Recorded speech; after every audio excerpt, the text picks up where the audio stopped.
Good evening, House of Public Discourse Forum. Let me get this music out of here. You're listening to the all-new House of Public Discourse Radio.com. I'm your DJ, Johnny, creator of the House of Public Discourse Forum, and we're going to be talking about the Israeli-Palestinian conflict tonight, and let's get this music out of here.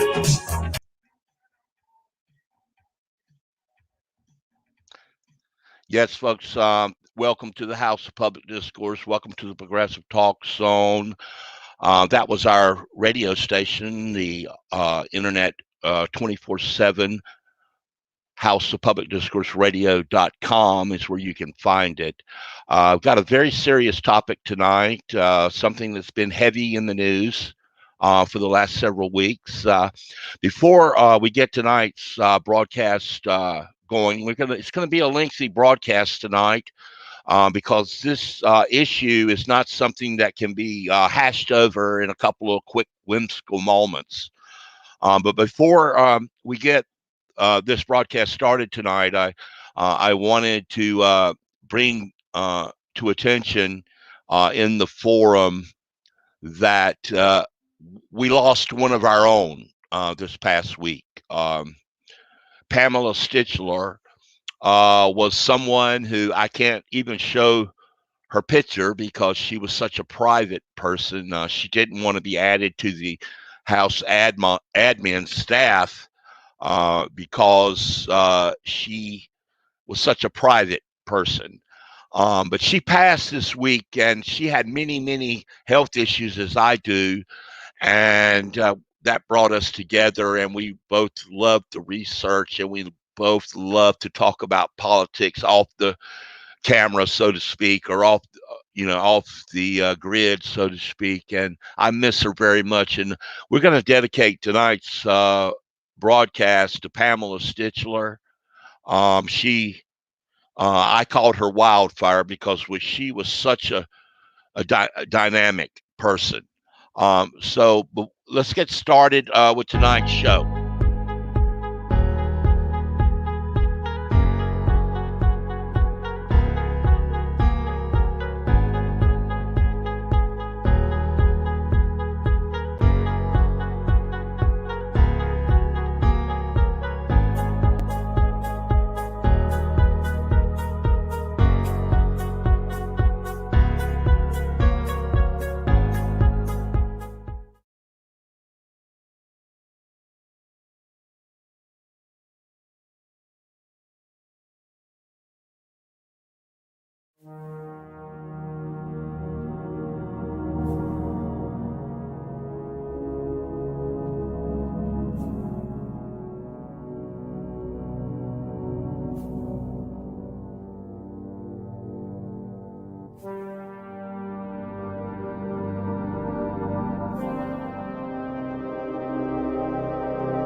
Inside the all-new House of Public Discourse Radio.com.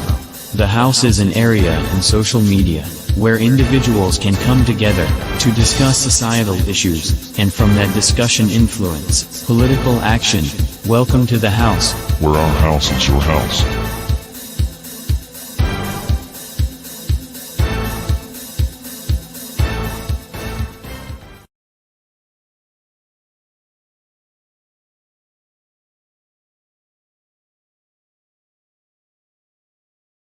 Welcome to the Progressive Talk Zone. I'm your host, Johnny Hill. The history of the Israeli-Palestinian conflict has a convenient paradox. It changes expeditiously depending on who's telling it and where they start the story. For this reason, it's vital to have a grasp of the history of this ongoing conflict. I think an even stronger word up into the present is genocide.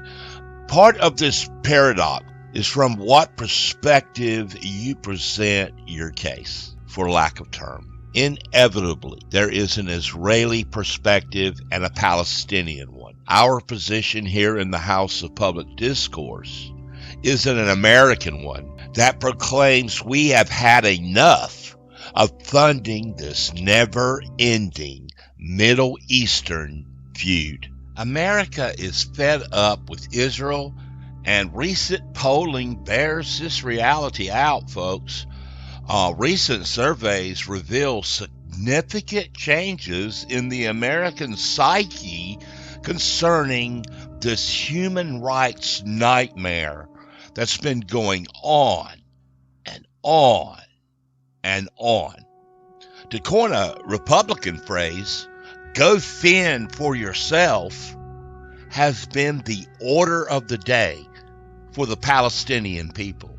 If you are expecting a balanced accounting of the Israeli-Palestinian conflict on this program, I want you to stop now, because you will be sorely disappointed. As a researcher and a writer of politics, I take pride in reporting what the facts are and not the hyperbole. I say this because these events surrounding this this genocide, when told from a non-biased perspective, will be difficult to absorb if all you know about this issue is what you get from the mainstream media outlets. You're inside the Progressive Talk Zone with House of Public Discourse founder and host, Johnny Hill.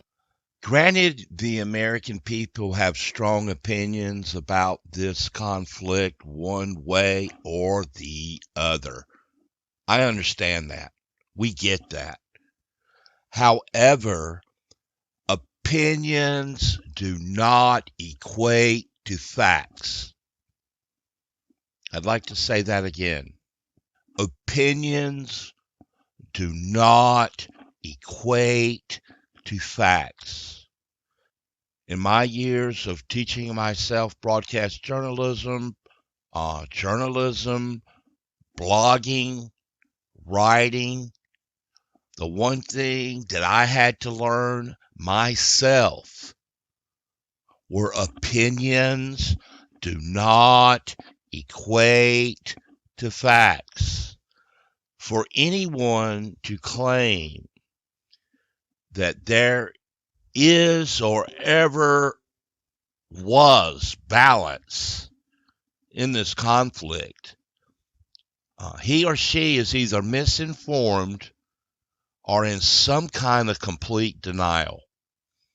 The Israeli-Palestinian conflict is covered in so much myth and double standard. For example, in 2012, Prime Minister Netanyahu's speech at the UN, you get a clear indication of the myth and the double standard. Prime Minister Netanyahu begins his remarks with the assertion that Jews lay claim to the land based on a decree from King David some, 3,000 years ago. We're going to play a clip now of Mr. President, what we're it's a speaking pleasure of. to see the General Assembly presided by the Ambassador from Israel. And it's good to see all of you, distinguished delegates, ladies and gentlemen. 3,000 years ago, King David reigned over the Jewish state in our eternal capital, Jerusalem. I say that to all those who proclaim that the Jewish state has no roots in our region and that it will soon disappear. Throughout our history, the Jewish people have overcome all the tyrants who have sought our destruction.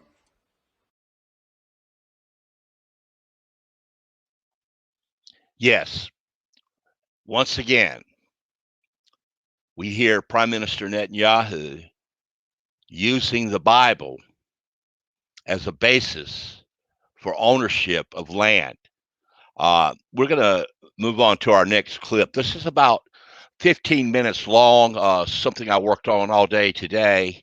And then when I get done with that, we're going to come back and we're going to talk about some historical facts because there's a lot of misinformation. And I'll just put it this way. I've never seen in my time as a broadcast journalist, seen more imbalance in reporting the facts on an issue than this present one that we're talking about, the Israeli-Palestinian conflict, one that we call a family feud.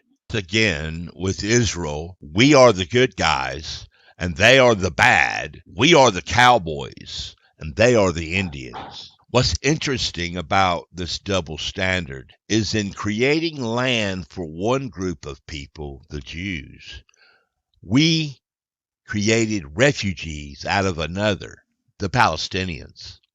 The major question in this issue, I say this again, the major question in this issue, you never hear asked or reported on, is who were the indigenous people of the land historically, and which group of people were forced from their homes. In the Israeli-Palestinian conflict, the people with the keys and the deeds were kicked out of their homes and forced to live as nomads.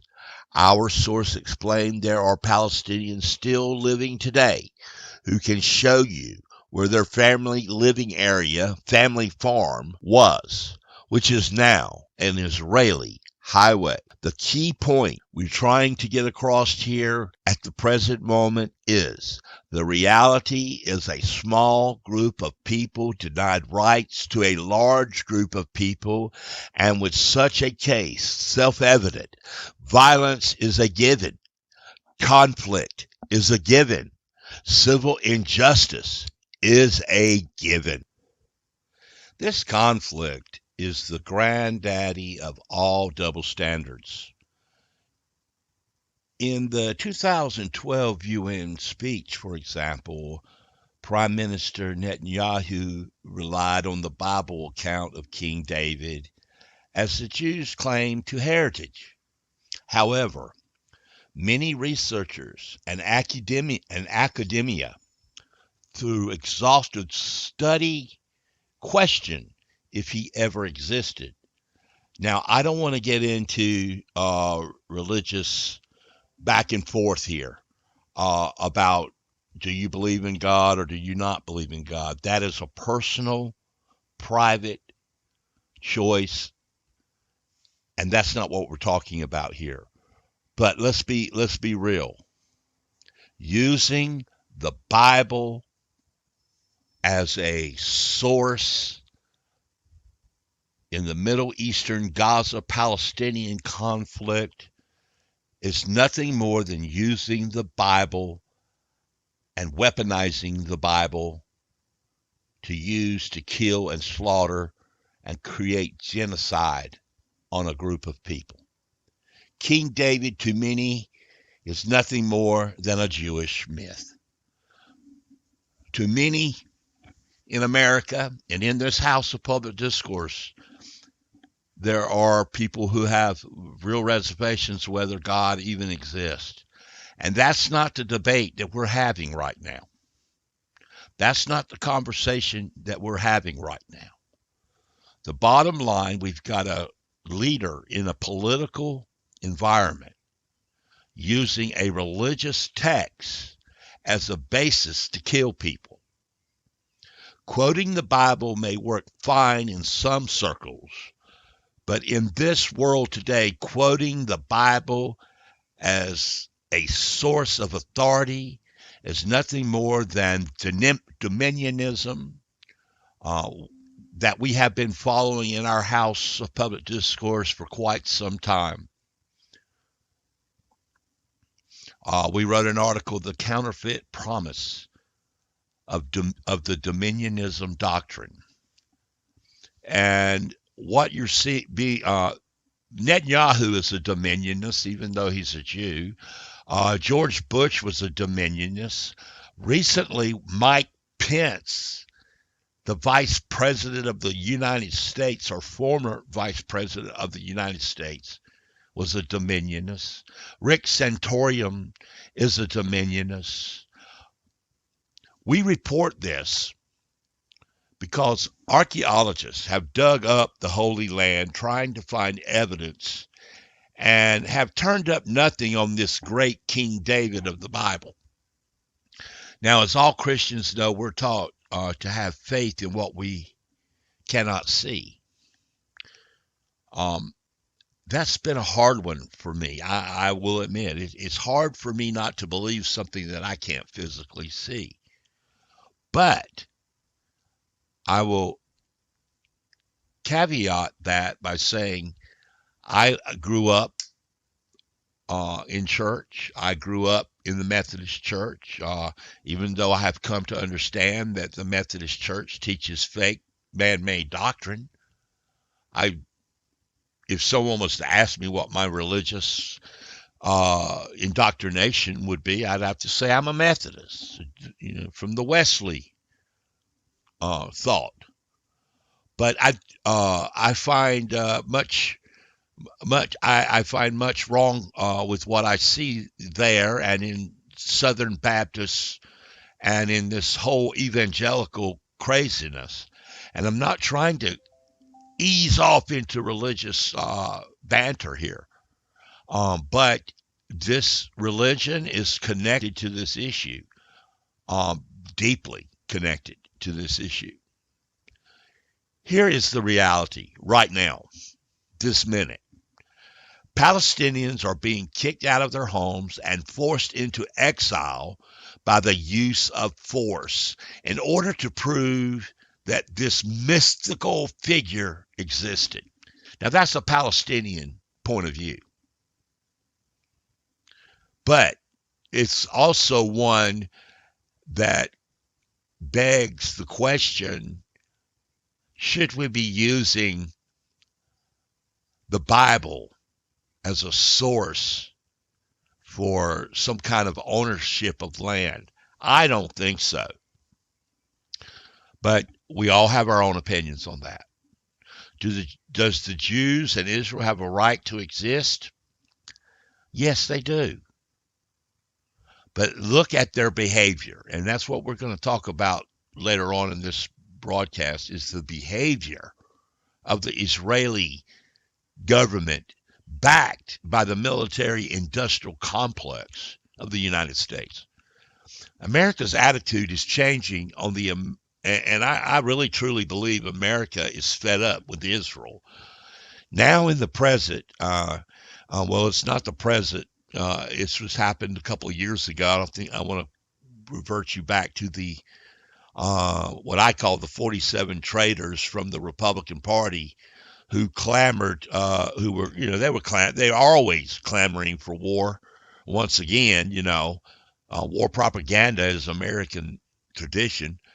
Their behavior is nothing new. It's their obstruction and sedition that made ready by gerrymandered safe zones and everything that's going on with the voter suppression across the country and in the South mainly. We should get our perspectives aligned with the truth and balance on this issue that is clearly unbalanced. Folks, if I don't get anything across in this episode, I would like to get this point across. If there was ever a truly unbalanced story, ever, It is the reporting in the American mainstream media on the Israeli-Palestinian conflict.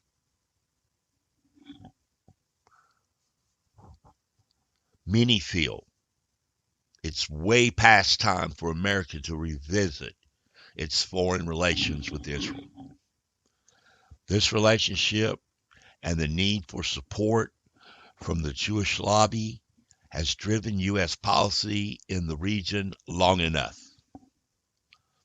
Israel has had such control over foreign policy in the area, we should be in let's start over mode. Millions, millions upon millions are at stake in campaign contribution. Let me say that again. Millions upon millions are at stake in campaign contributions. You factor in the Jewish-owned press, and we see where the imbalance originates. Seriously, folks, both parties need to reevaluate attitudes based on the fact that growing numbers of Americans are asking legitimate questions about why we spend so much of our money on Israel. Polls echo a Gallup survey from last week. Gallup asked Americans whether they thought Israel's recent actions were justified. While older Americans clearly sided with Israel, 18 to 29-year-olds said by 2-1 margin, 51 to 25, I think it was, that its actions were unjustified. No other group was as strongly opposed to Israel's actions. The young people of this country are progressive. The majority of the young people, once they look at policies, once they look at the situations, once they delve in and scrutinize the ABCs, they are more and more turning to progressivism. The national journal's Ron Forerunner had this take on the demographic split. This is from the Washington Journal, and I'm hoping I'm pronouncing this gentleman's name correctly. Ron Forerunner. It's a warning that Israel's decade-long public relations and political dominance is coming to an end unless the nation's leaders change the narrative and reset their strategic positions with moderate Palestinians. President Obama, back in the President Obama days, diplomatic efforts with Iran were totally within his sphere of authority. I wrote this article and wrote much of this script in 2015 during the big debate, should we form a peace treaty with Iran? And that's why I decided to add this in today's show, because it has relevance. President Obama's diplomatic efforts with Iran are totally within his sphere of authority. Moreover, represent the attitudes of the people who voted him into office. Progressives want peace in the Middle East. Capitalist, centrist Democrats, moderates, and Republicans don't see any money in peace. They don't want peace. They say out one side of the mouth they want peace. But that's just out of one side of the mouth, and that's the one they keep concealed, the one that nobody hears. Their out front voice, the one coming out the side of the mouth, is that, the poor Jews. As of the rendition of this writing, some untold thousands and growing daily have signed a petition to bring these senators to trial. We know that never happened. And like I said, some of this script I wrote in 2015, and it kind of goes with our mantra here in the House of Public Discourse that history does repeat itself in politics.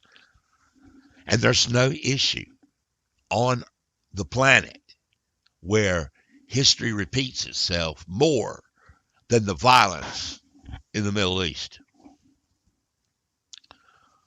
There is much distrust in America's foreign policy globally. Unfortunately, we are not that shining city on the hill President Reagan spoke about. The Bush administration has seen to that. What we do hear much about is the impact that this so-called letter at the time had. And then you know what? What do we know now? It had zero impact. Zero. You're listening to WHOPD, The Progressive, your source for everything progressive in the House of... Okay, everyone. Hope everyone's having a really nice evening. We're going to take a small break, a quick little break to play some an advertisement. Not really an advertisement, but just some information, I think is a better term, from our underwriter, from our sponsor of the Progressive Talk Zone with Johnny Hill, the Foundations Movement. The Foundations.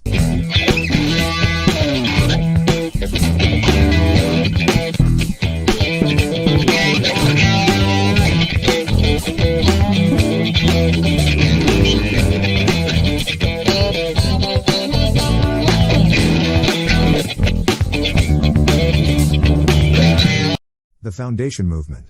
The beginning. We ask you to consider joining a great evolution. Help us to make our democracy fully functional. To go beyond the political parties and to see an American solution, not a Republican or a Democratic one. Not to create a new party, but to build a human-centric nation. When what matters is what you do as a human being, not who you are, who your parents are, or what color your skin is. Political parties, however, can only achieve that by gaining power within a monopolistic political system, since they are just private clubs. The Foundations Movement is the structure from which we drive change, an American evolution. Democracy itself is not the problem, but both parties are to blame. We owe it to the founders, their constitution and the founding documents, to make the necessary changes. We ask you to join us on a journey to a place we have only imagined. This is not a journey to some new policy or law, but one to the stars. We shall continue this journey, but we shall also be the beginning of it. We seek to build something wonderful. We are the builders of a society that will last and not destroy itself. To give what we can to the future and be the guardians of that futurity, the builders of starships and man. We may not be smarter or better than other people, but we are those who look into the future to see what we can build. We are choosing to build our humanity while building structures that will enhance the genius within all of us in contrast to the idiot. The Foundations Movement is based on peer network architecture. It was the way the internet began. Some of you may remember shareware. People would take what others would build and add their talents to it. We had the internet until Google and its friends messed it up for profit. We do not have the money to buy things and people, nor should we. We don't own television or radio stations. But we own ourselves. We must preserve the basic principles, not change them. Truth, logic, ethics, and honesty must remain forever the same, otherwise, our work will be assumed as has happened to so much in our society and turned against us. We ask you today to join the Foundations Movement. This is the time to not be afraid of each other. Let's see straight through the lies and myth of those we call the cons, their private propaganda machine, and their hidden agenda. We shall begin by organizing. We shall be leaderless, which makes it difficult for the cons to target us. Our starting point will be a code of agreement. We agree to reach a set of simple and easily understood goals to accomplish a real and lasting change, outside of the existing political structure. There is no easy or quick way out of the trap we are in, but there is a way out together. We have lost the present, but we shall win the future. Our path can be hard, for it is full of possible failure and tragedy, but it is one we must walk so our children and theirs have a future. Where people can discover and live into the potential they were born with, as with our society. We were born as a nation, as a society, with great potential. Isn't it time we live up to that? This must be the time when we cease to celebrate past failures and find the potential in all of us. instead of building in failure, as the current system does. We begin today by reaching to the stars, not stopping at the moon. The foundations ask you to search your souls and share your abilities to make the world better. We are more than we were, but not yet what we will be.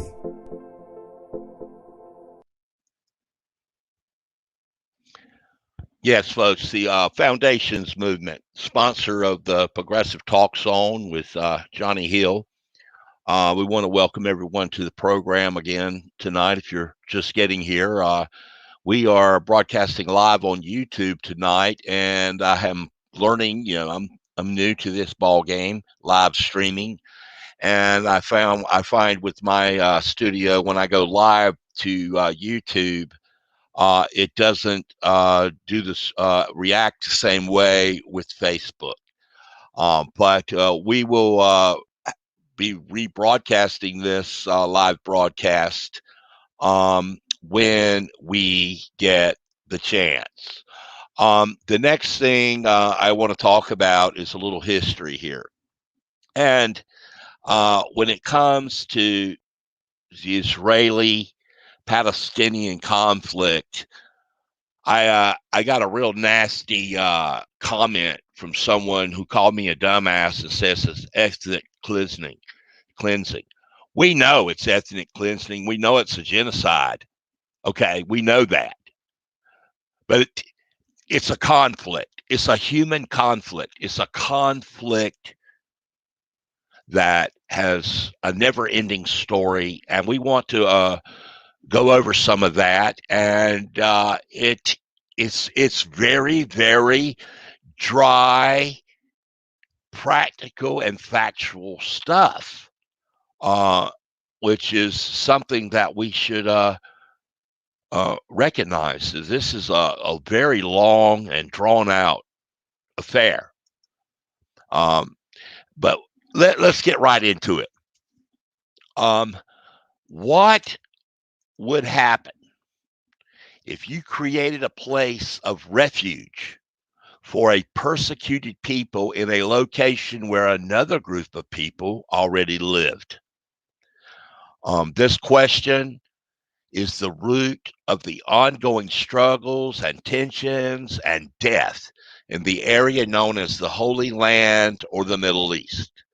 What an intermediate goal for all humans should be is to work for a just peace in the region that has remained so elusive. First, there are a couple of things helpful to understand. One, many Jews fled persecution in anti-Semitic Europe due to the Nazi Holocaust. Two, the Zionists were encouraged to migrate to historic Palestine that at the time was under the control of the British. Three, there has always been an age-old connection with this region for the Jewish people. No one is denying that. No one. In 1918, as a result of World War I, Britain wins control over the area of Palestine from the Ottoman Empire. The area becomes a British Mandate Palestine. A mandate is an authorization to govern over a conquered territory. From 1918 to 1948, Britain rules over the Jews and Arabs living in the region now known as Israel. There had always been small Jewish communities in historic Palestine among the majority indigenous Palestinian people. What many Americans and others fail to realize is that there were episodes of violence between the Jews and the Palestinians before the UN plan of 1947. In 1936, in April, in response to the killings of the, I cannot pronounce that Arabic name, so I'm not even going to attempt it, but there was an assassination of a sheikh an Arab sheikh.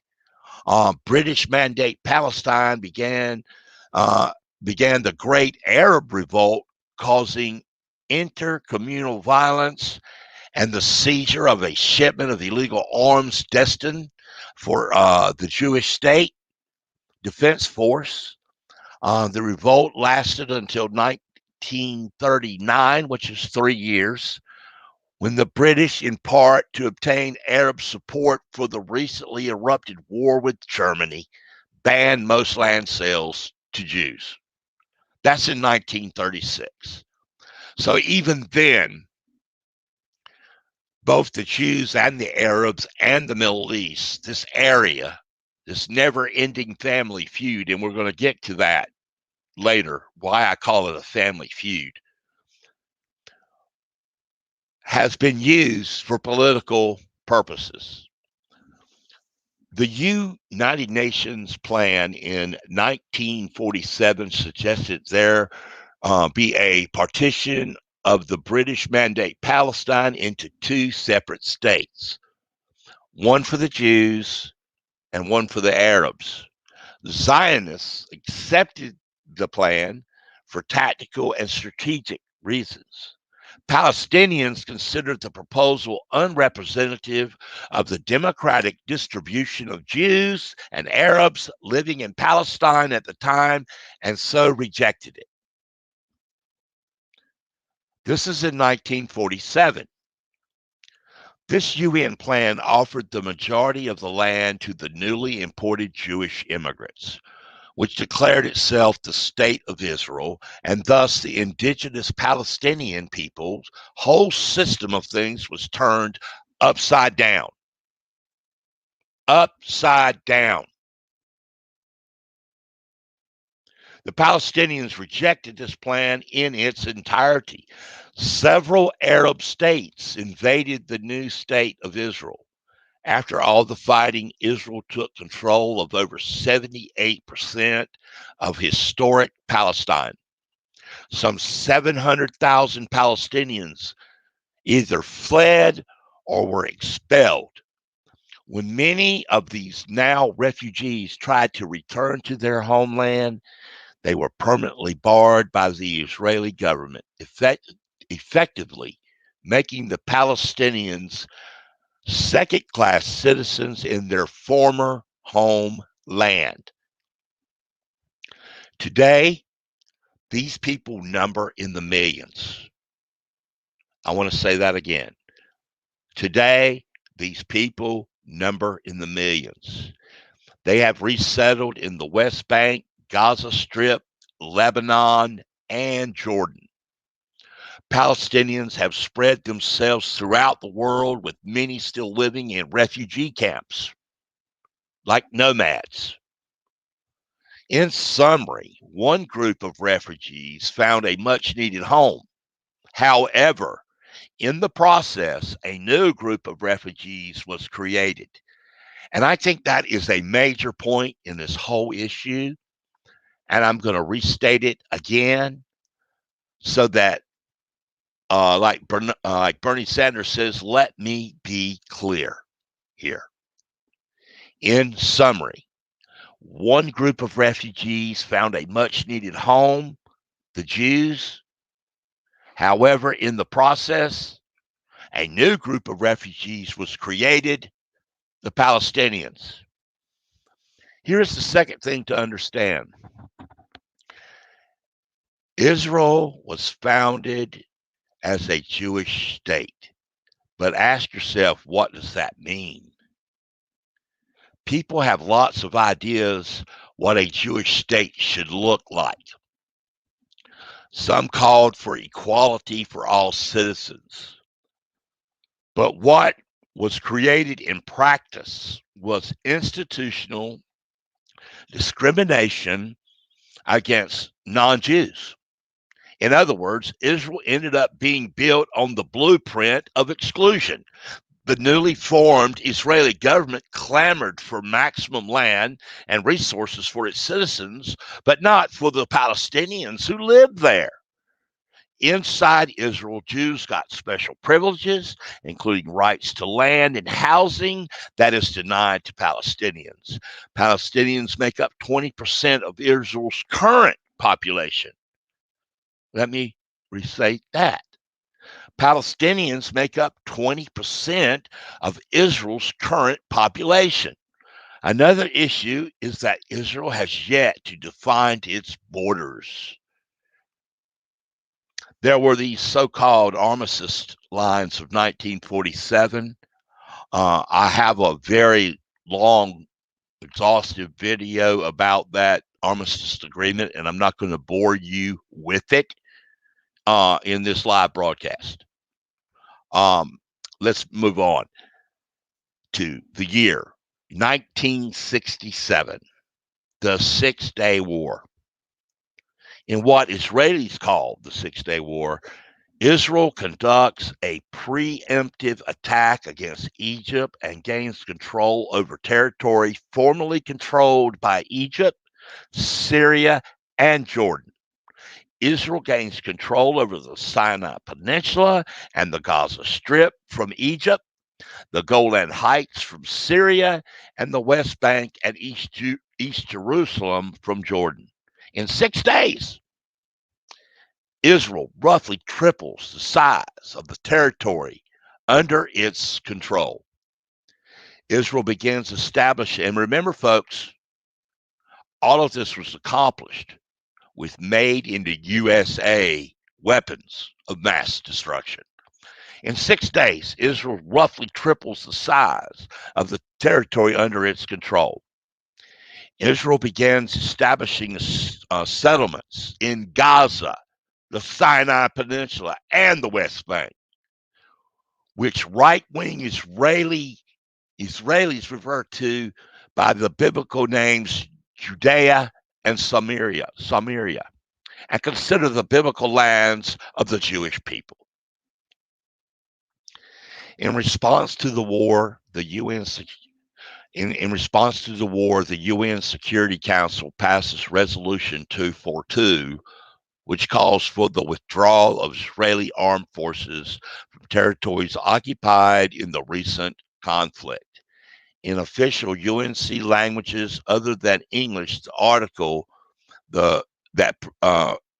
precedes the territories, thus implying that Israel has to return all the conquered territory, termination of all claims or states of belligerency, and respect for an acknowledgement of the sovereignty, territorial integrity, and political independence of every state in the area, not just Israel, but every state in the area, and their right to live in peace within secure and recognized boundaries, free from threat or acts of force. One thing that many people seem to overlook is that the Israeli government, with the help of the American taxpayer, has created a blockade, just like in our American Civil War, around the Gaza Strip, and has denied and blockaded the import of essentials like food, water, and medicines, just to name a few, much less shoes, socks, underwear, clothes.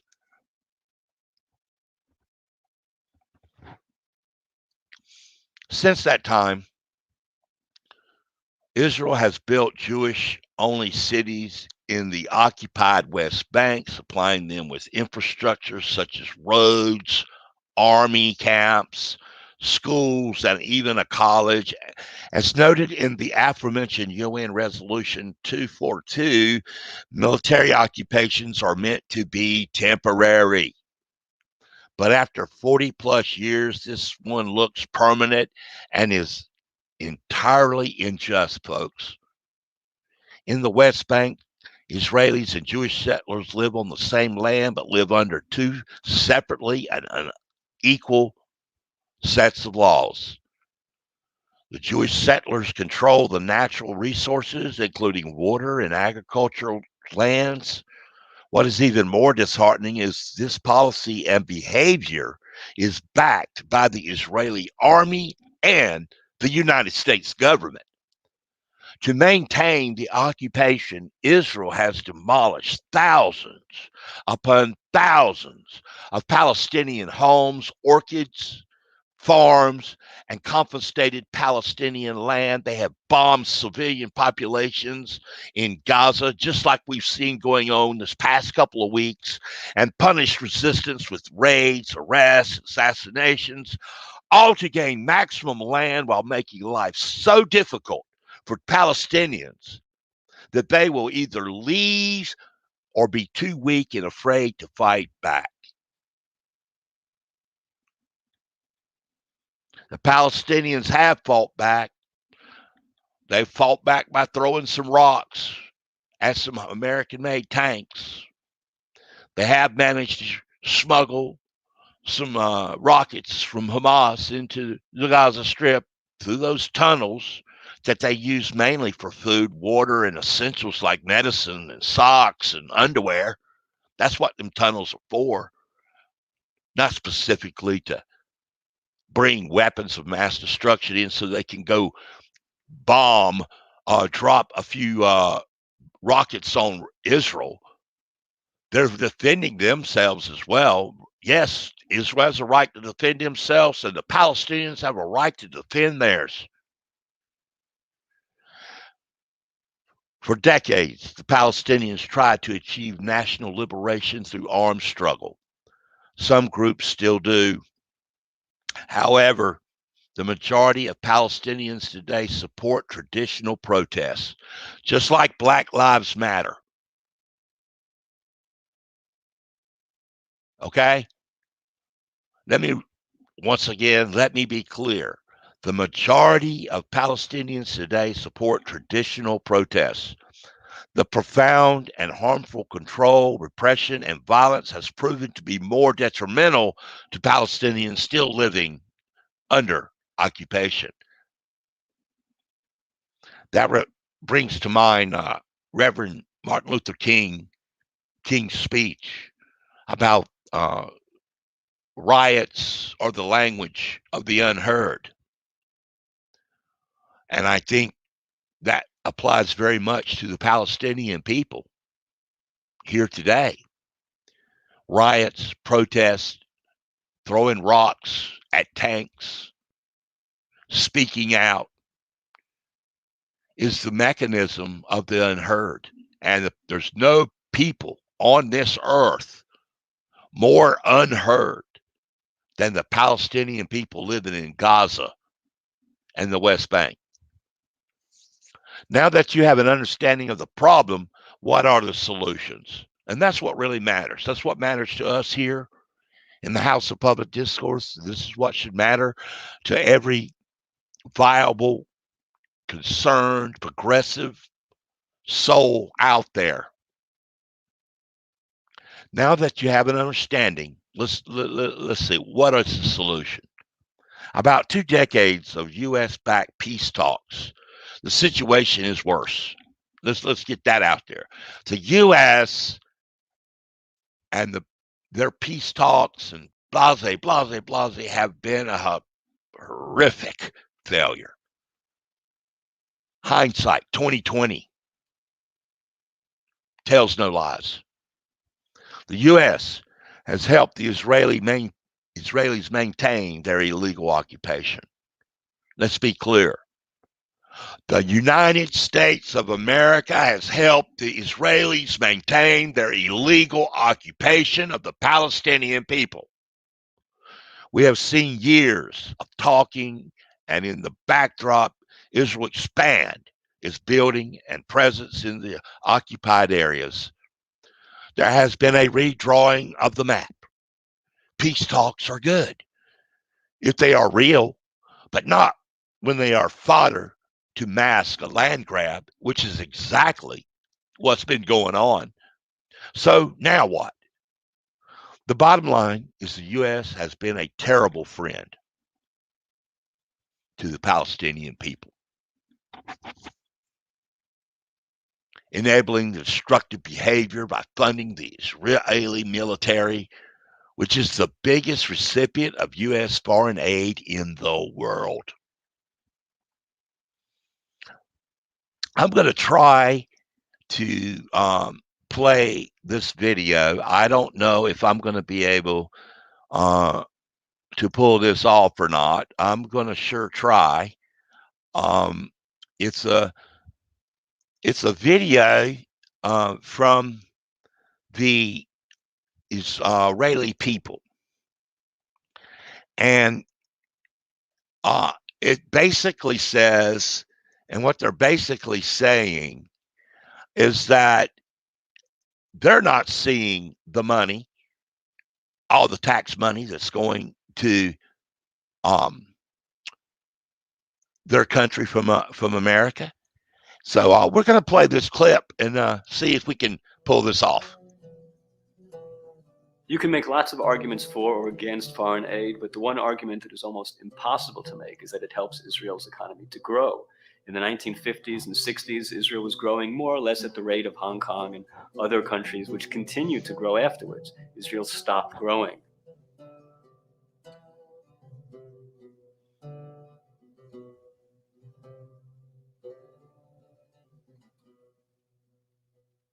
From 1973, we began getting billions of dollars. Hong Kong kept growing, and Israel, which was getting all that foreign aid over the next 25 years, grew at an average rate of 1.5%.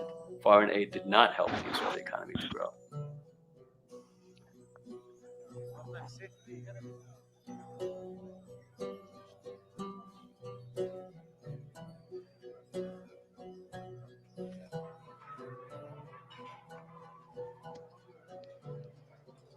אנחנו לא צריכים כסף מאף אחד בעולם, לא מאמריקה ולא משום מדינה. אנחנו יכולים להסתדר לבד. I don't know who sees the money. I don't see it. I don't see people here seeing it.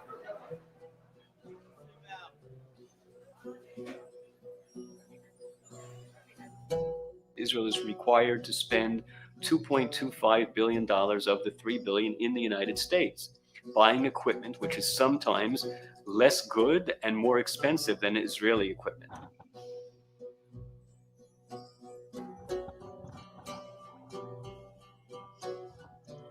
So instead of the Israeli army buying from Israeli industry and supporting workers in this country, they are essentially subsidizing the American defense industry.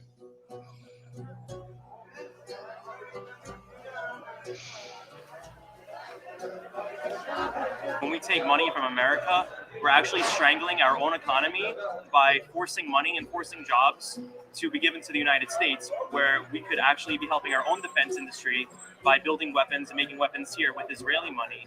And the truth of the matter is we don't really need their money, because 76% of it we have to spend in the United States funding American jobs and American weapons. And I think this hurts the country in the long run.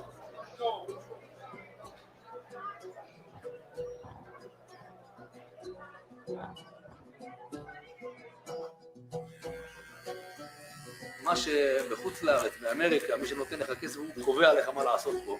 זה בכלל לא עצמאות, בכלל לא עצמאות. תמיד אנחנו צריכים להיות, לשמוע למי שנותן לנו. אני רוצה להיות מדינה עצמאית. We are like a puppet, but not a 100% puppet, like a 50% puppet. זה הבעיה שלנו. אין לנו בכלל עצמאות. לא הממשלה שלנו מחליטה. מי שמחליט זה אמריקה, וזה הכסף שנותנים. זה הבעיה. הם יכולים להסתדר היום בלי הכסף והתמיכה של ארצות הברית, ואני חושב שהגיע הזמן באמת שישראל תפסיק לקחת את הכסף והם יהיו עצמאים לגמרי, ולא להתחשב בכל הדעות של האמריקאים. At the end of the day, the money is harmful because it creates an addiction where the Israeli leaders feel dependent on this money that we get every year.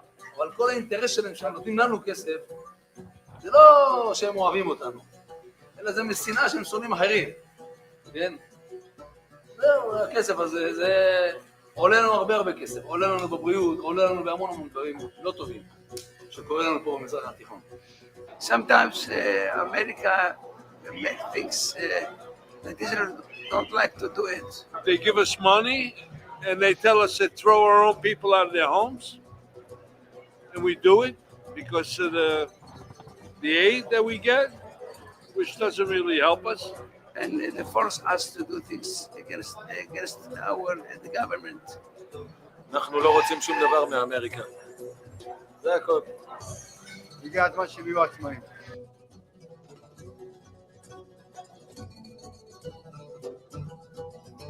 we're better off doing our own thing. Like most Americans, I myself paid very little attention to the bias that is prevalent in today's media coverage of the Israeli-Palestinian conflict. In fact, I knew very little of this issue just 5 years ago. It's fair to say I was a casual observer of the problem, and what I thought I knew was based on what I heard from the mainstream media. Once again, like Americans, like most Americans, I skimmed the headlines on the critical issue and critical issues. There was an acceptance of the confusion on my part, and I moved on. What is vital to wrap your head around is that until 1947, there was no such country we now know as Israel. It did not exist. The area for many centuries had been the home to Palestinians. So, based on the introduction in this article, we know where this modern day conflict comes from. You don't have to go back 1,000 years to identify the problem. What goes unnoticed is that before the mass migration of Jews to the land, the demographics of the area was 80% Muslim, 15% Christian, and 5% Jewish. There was a movement that started in the late 1800s in Europe called political Zionism. Political Zionism, and I cannot begin to pronounce the name of these guys. First name Theodore and Max. Let's just call them the Zionists Theodore and Max, and they were from Russia, by the way. The Zionist organization espoused at the first Zionist conference aimed at establishing for the Jewish people a publicly and legally assured home in Palestine, which among other items included initial steps to obtain governmental grants from the established powers that controlled the area, which was Great Britain at the time. This movement coined a beautiful, shiny slogan: land without people for a people without land. Let me say that again so you hear this. This was their slogan: a land without people for a people without land. What is so imperative, and I want to reiterate this, and my voice is going on me, but I don't care. What is so imperative to grasp is that the region was a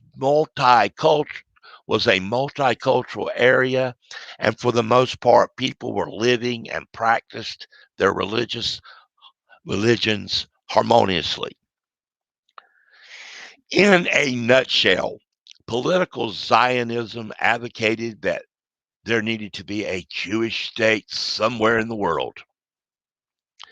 There were countries that were looked at other than Israel, other than Palestine, other than the Middle East. There were countries of Uganda, Argentina, and even parts of North America were considered. Wow. But they eventually settled in Palestine because of the biblical connection some 2,000, 3,000 years before. Let's take a moment to examine that slogan. Okay? Let's think about that slogan. On its face, the slogan sounds beautiful, and most people would endorse its narrative. There's one major flaw, and let me restate that slogan: land without people for people without land. There's one shining major flaw in that slogan. The land was not without people. And as previously noted, I should say, it was fully inhabited.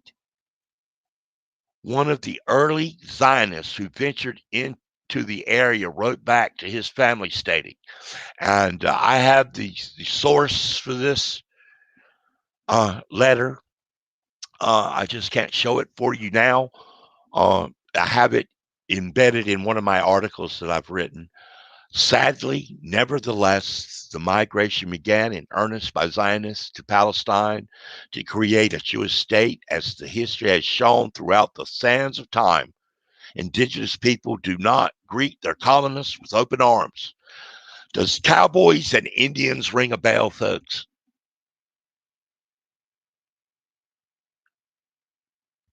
In this case, the cowboys are the Jews and the Palestinians are the Indians. To make matters worse, it was clear from the onset that the Zionist goal was to dispose of the people who had been living there for thousands of years. As a result, there was the tragic but predictable violence. Then, as now, many innocent lives were lost. It's called collateral damage. What our research has found is that the vast majority who died were Muslims and Christians. This violence has continued up to this very day. In retrospect, we here at the House of Public Discourse raise the question, what was the United Nations thinking when tasked to solve this migration and violence problem after the British passed the buck to them after creating the problem in the first place? This violence between the Palestinians and Jews was more than the British could stand. So they just simply handed the issue to the UN to solve.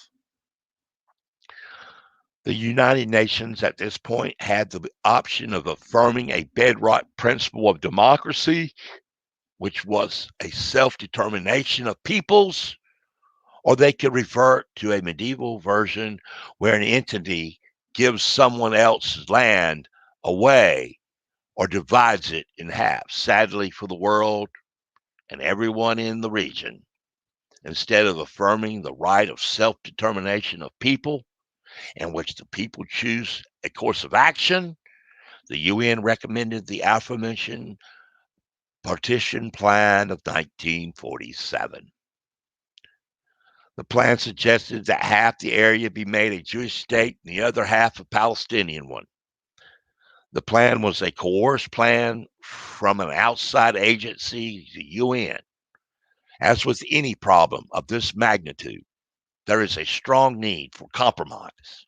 In fact, compromise is the reality of the day and what has been lacking in this ongoing conflict. However, when you place this arrangement under a microscope, it clearly shows an imbalance towards the Zionists. A group of people who have been living in the land for centuries got the short end of the stick. What it boiled down to was that 95% of the population took a back seat to the new colonist. To the House of Public Discourse and to others as well, this course of action makes no sense. No matter the mitigating factors like the Nazi Holocaust or the overall anti-Semitic mindset of Europe, even with the mass migration of Zionists to the land, they still only made up 30% of the total inhabitants of the area. Our research found many factors that brought about this result. One of the most glaring were the capitalists, whose primary subliminal goal is to dispose the people of the region was to buy the land. This effort was funded and can be accurately traced back to the infamous Rothschild family and others with their massive banking infrastructure. This plan was a successful one, but even so, the land ownership by Zionists rose a modest 8% total. So no matter how you try to fashion a reasonable explanation for the imbalance and injustice to the Palestinian people in favor of the Zionists, there is not one to be found in the facts. The fact of the matter is that a much smaller group who now own 8% of the land were given what most historians agree to be 55% of the total land mass. As history has shown, the more equal or unequal, I should say, and unjust the situation has become over the years, the more violent the region has become. What are we experiencing right now? Rather, the UN solution leading to more peace, these outside agencies, the USA at the top of the list, have created more violence. The USA has created more violence by design. The military industrial complex, the capitalists, the Jewish lobby, the campaign contributions. The U.S. has created more violence. The political settlement led to war in 1947, and after that results, some 800,000 Palestinians were forced to leave their homeland by the victorious Zionists.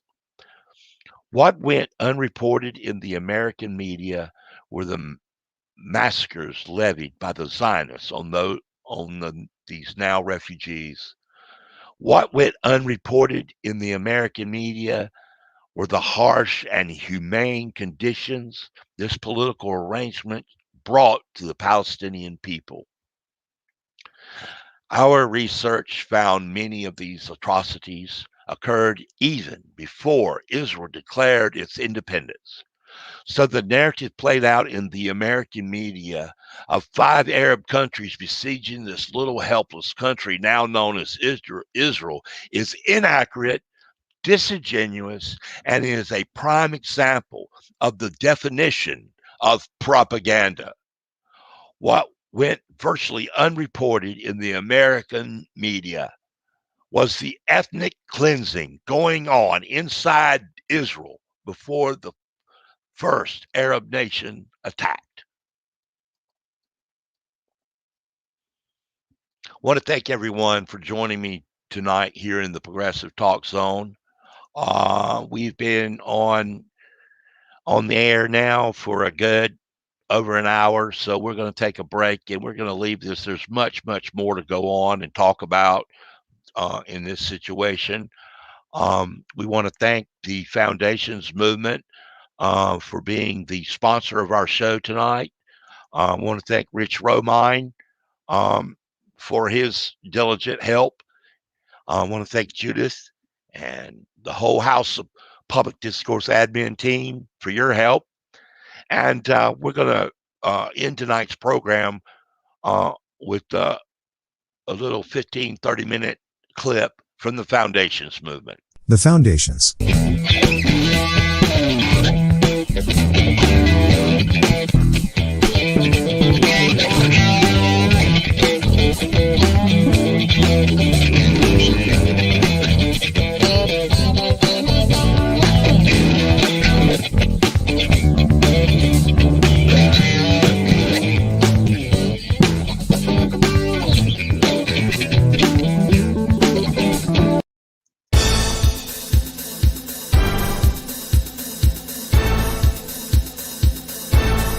Inside the all-new House of Public Discourse Radio.com. The house is an area in social media where individuals can come together to discuss societal issues, and from that discussion influence political action. Welcome to the house, where our house is your house.